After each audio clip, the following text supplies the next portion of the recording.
Эфир телеканала АТР продолжает «Заман». Сегодня понедельник, 26 февраля.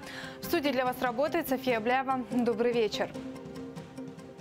Деоккупация Крыма, усиление международного давления на Россию и создание национально-территориальной автономии крымских татар. Такие требования прозвучали на Майдане Независимости в Киеве. Там прошла акция солидарности с людьми, живущими в оккупированном Крыму. Около 150 человек, несмотря на мороз, вышли с крымско-татарскими флагами и фотографиями крымских политзаключенных. Рифат Чубаров со сцены зачитал фамилии всех незаконно осужденных, которые отбывают срок в российских тюрьмах. Большинство митингующих крымчане, которые были вынуждены покинуть Крым из-за аннексії. Севастополя, і в мене багато друзів залишилось в Криму, досі знаходяться там. І я не можу стояти осторонь, коли наш український народ, який складається з багатьох груп, в тому числі кримських татар, зараз під тиском знаходиться в Криму. Люди говорили про Крим, тих людей, які продовжують спротив і опір окупантам Криму. Люди говорили про повернення. Ніхто не вибачить Росії захоплення Криму. Більш того, ніхто не зупиниться, поки Крим не буде повернуто. День сопротивления Крыма российской оккупации. Так сейчас официально планируют назвать 26 февраля. 4 года назад под стены Верховной Рады Крыма вышли десятки тысяч крымских татар, чтобы помешать проведению сессии парламента.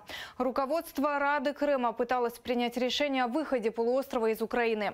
Пришли под парламент и сторонники присоединения Крыма к России с триколорами и георгиевскими лентами. На площади перед парламентом произошли столкновения.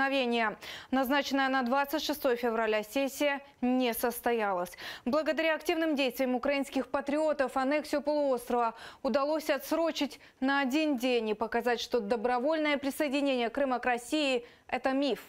26 февраля 2014 года, как это было, далее без комментариев.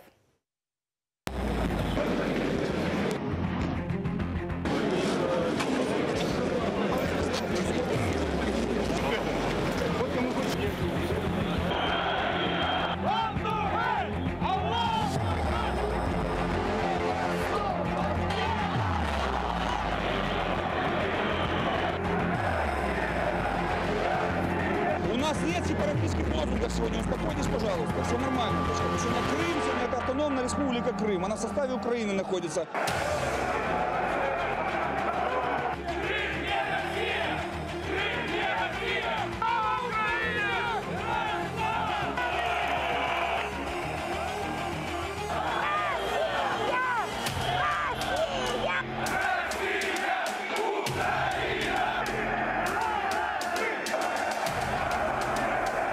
Мы не позволим нарушать целостность Украины и заявлять от имени народов всех в Крыму какой-то банде, кучки провокаторов.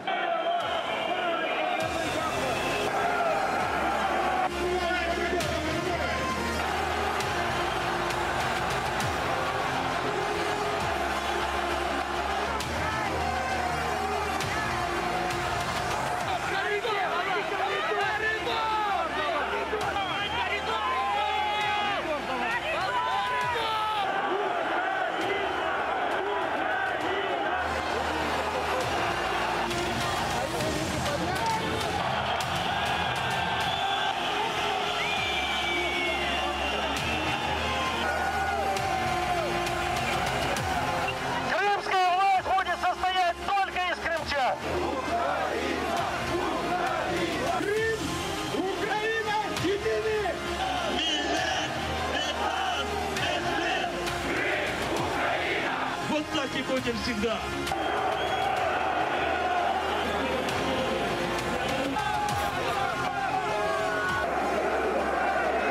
Они вообще не трезвые сюда пришли вообще. Вино, монобах из Баллар. В этой стороне были россияне. Мы находились с той стороны. Они явно не пришли с мирным протестом.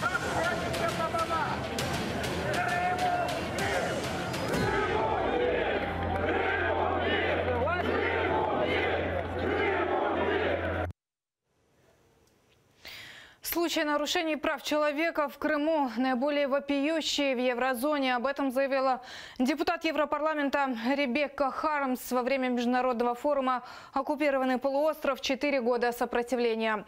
С Европой солидарны и Соединенные Штаты. Санкции будут существовать, пока Украина не восстановит суверенитет. По мнению председателя Меджлиса Рифата Чубарова, санкции против России должны усиливаться. Все разговоры о снятии санкций с России недопустимы. Санкции будут действовать, пока Путин не выведет свои войска с территории Украины и не откажется от стратегии искажения событий в Украине. Хочу выразить протест тем представителям Германии, которые говорят о снятии санкций. Санкції, які сьогодні прийняті по відношенню до Росії, вони є достатніми для того, щоб в якійсь мірі зупинити російську агресію проти України, проти інших, можливо, своїх сусідів Росії, але вони є вкрай недостатніми для того, щоб змусити Росію повернутися в межі міжнародного права. Террором против крымско-татарского народа назвал репрессии России в Крыму заместитель председателя Меджлиса Ахтем Чийгоз. По его словам, полный перечень пленников Кремля составить невозможно, поскольку в Украине знают только о тех преследованиях, которые стали публичными. Кроме того, оккупанты по политическим мотивам шьют уголовные дела, а реальный перечень политзаключенных уже насчитывает сотни и сотни человек. В каждой семье террор. Каждая семья не знает, что будет с сыном, с дочерью, с ними самими, не ввалятся ли эти вооруженные бандиты в очередной раз. И каждое утро с кошмаром встречает каждая семья. Автопробег в день Дня сопротивления, в честь Дня сопротивления российской оккупации прошел в Геническом районе Херсонской области. Несколько десятков машин с украинскими и крымско-татарскими флагами отправились из Новоалексеевки в Геническ. Там прошел митинг, на площади собралось более 150 человек. Были представители районной администрации и Меджлиса. Противимся политики Путина и Российской Федерации. Да, мы не согласны с этим. Вот как можем, поэтому хотим проявляем. Своим участием. Пусть смотрят, пусть знают, что есть иные мнения у людей. –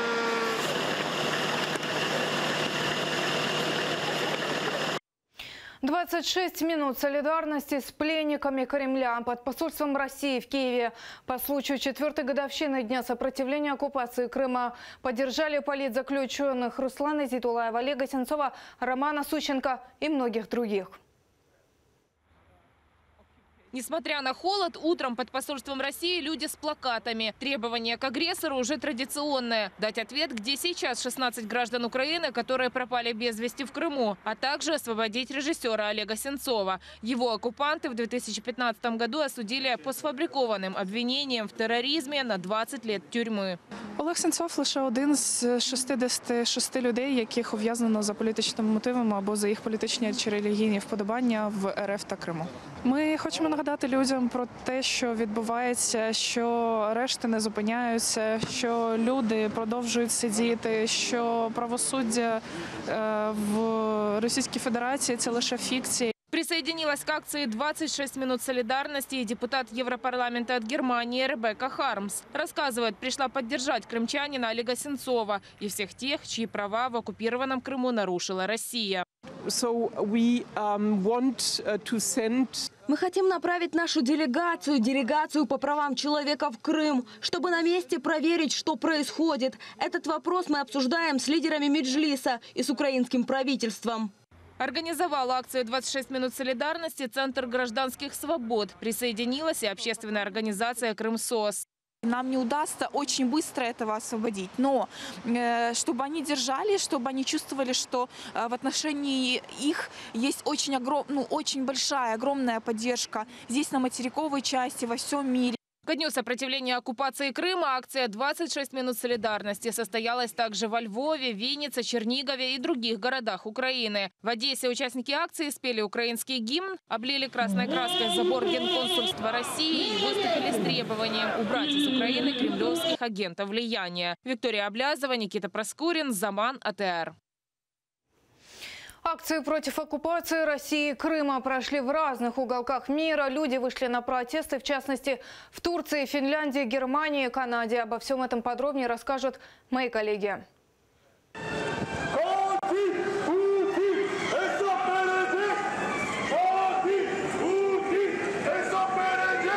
В Стамбуле к зданию российского консульства принесли черный венок. Это символ того, что Крым станет кладбищем для оккупантов. Поддержать полуостров, который сейчас оккупирован россиянами, вышли стамбульцы и представители крымско-татарской диаспоры из 15 городов и провинций Турции, а еще из Румынии и Соединенных Штатов.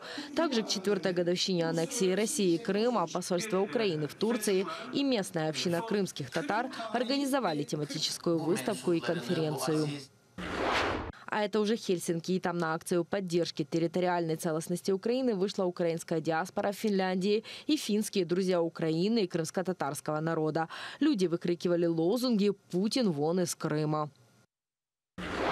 Центр Берлина, недалеко от Бранденбургских ворот. Тоже акция против оккупации Федерации Крыма. Инициаторы рассказывают, для них очень важно было акцентировать внимание на судьбе крымских татар, которые вынуждены оставлять свои дома, так как оккупанты применяют против них репрессии.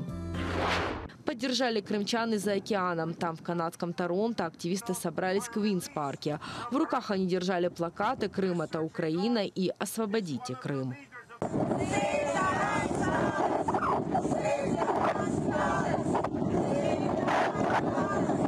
Участники акции в Торонто также выступили в защиту Ханского дворца в Бахчисарае от псевдореконструкции российских оккупантов. Вероника Иващенко, Заман, АТР.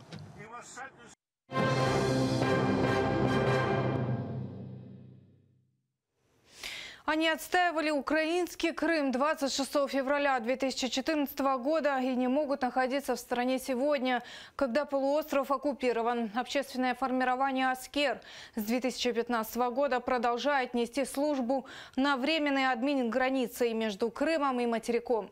За их плечами гражданская блокада Крыма. Сегодня они помогают пограничникам и украинским спецслужбам. После гражданской блокады Крыма было принято решение сделать гражданское формирование «Аскер» и продолжить дело блокады. То есть не пускать товары и грузы в Крым, чтобы они не кормили российских оккупантов. На сегодняшний день, в принципе, я считаю, что «Аскер» с этой задачей справился. Также мы сегодня занимаемся тем, что мы собираем свою информацию про коллаборантов, про сепаратистов. Мы активно помогаем пограничникам, активно помогаем и разведке, и СБУ, и полиции. Голодовка против сноса домов. Несколько десятков жителей массива Стрелково и Симферополя так борются с решением оккупационных властей о строительстве на месте их жилья многоэтажного комплекса «Крымская роза». Участки здесь люди заняли еще в 2005 году, однако так и не смогли приватизировать землю. Год назад оккупационные власти передали землю в аренду фирме-застройщику «Акура». Та уже снесла несколько домов крымских татар. Пожалуйста, узаконьте нас, наши требования, наши дома, наши участки. И все, не будет никаких проблем, ни юридических, ни социальных, никаких. Мы будем полноправными гражданами. В 1944 году нас выслали, забрали наши дома. Все, мама умерла. И до тех пор мне кусок земли не дают.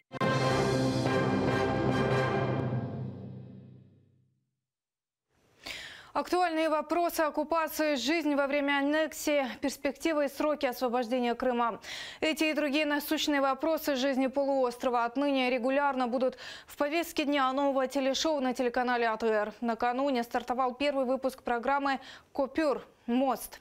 Во время программы лидеры крымских татар, политологи, эксперты, народные депутаты и военные обсуждали, почему стала возможной оккупация полуострова, кто сдал Крым, могут ли крымские татары повлиять на ситуацию и какие выводы нужно сделать, чтобы ситуация с Крымом не повторилась где-то еще. Подробнее о первом выпуске программы «Купюр», далее без комментариев.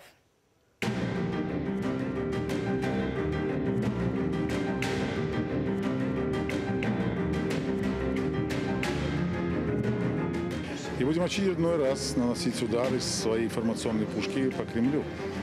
Крым оккупирован, телеканал ТР в изгнании, журналисты здесь без возможности заехать и работать в своем родном Крыму. И поэтому мы отсюда будем говорить о тех событиях, которые вообще предшествовали этому, и которые сейчас происходят, и которые будут происходить.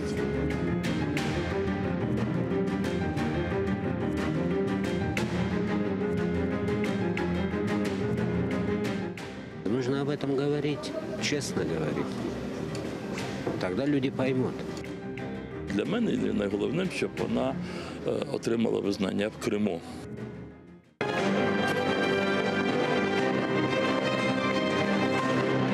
На телеканале АТР премьера. Премьера нового проекта «Мост». Проект создан специально для освобождения Крыма.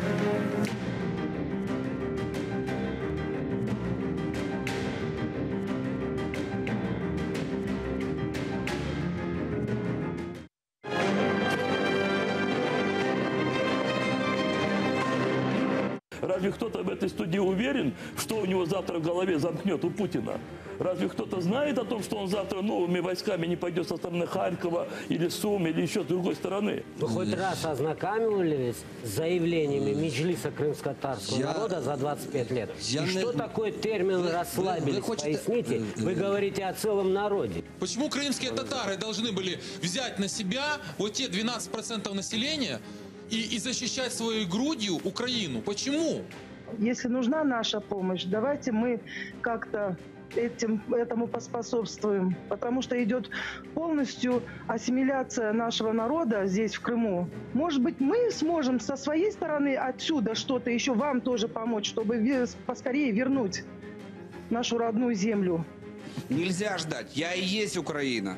И я уничтожаю сепаров лично. И вот Могилев мне не попался тогда, к сожалению.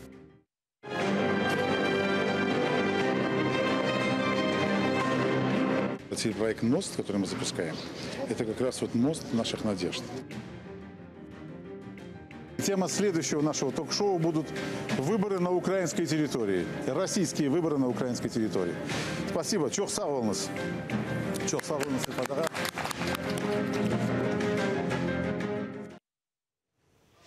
Дети из оккупированного Крыма приняли участие в полуфинале Восточного регионального конкурса детского творчества «Яркие дети Украины». Концерт прошел в Краматорске, Донецкой области.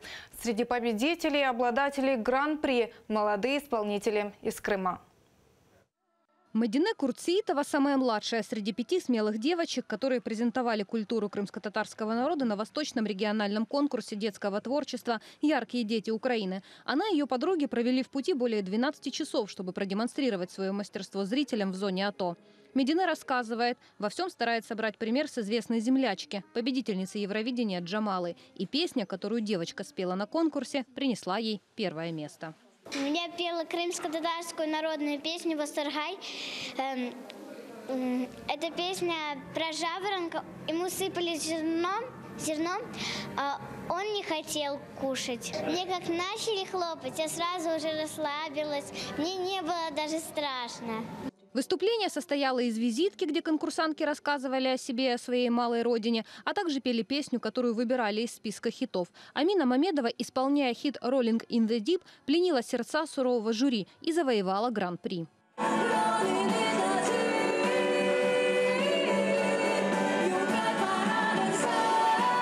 Победа Амины была убедительной и безусловной. Всю свою жизнь девочка планирует связать с музыкой и мечтает получить соответствующее образование в Киеве. Я стояла за кулисами. Я немножко было волнение. Когда я вышла на сцену, я поняла, что сцена сейчас моя. И в этот момент мне нужно выложиться на все 100%, что больше такого шанса не будет. Руководители и наставники девочек рассказывают, чтобы подготовиться к конкурсу надлежащим образом, было очень мало времени. Многое из того, что делали участницы, оказалось для них новым и незнакомым. Очень много участвуем в конкурсах, но в основном в Крыму. На Украину мы почти не выезжаем. Мы за 2 недели выучивали английские тексты, и это было сложно для детей и для педагогов, чтобы не перетрудить детское горлышко. Вот. Но, несмотря на это, дети справились. Я считаю, что они очень удачно выступили. Амина Мамедова выиграла гран-при конкурса. 1-е место заняла Медине Курциитова. 2-е место и специальный приз от певицы Иларии достались Эмилии Курциитовой. На 3-м месте оказалась Эмине Адылгазиева. А специальный приз от жюри получила Эдие Ахтемова. Дети очень любят петь, и для них как бы открывать новые горизонты и новые масштабы. Это было бы очень интересно поучиться у других детей, посмотреть вообще, что творится в мире, так сказать.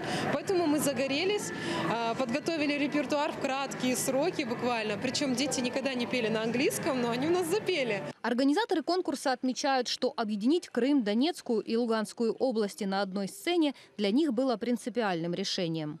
Наш край сегодня, он стремится к миру, стремится к развитию. Сегодня на нашей сцене будет выступать гордость нашей нации. Победители конкурса продолжат борьбу в финале, который пройдет в Киеве во Дворце культуры Украина. Динара Алиева, Заман, АТР.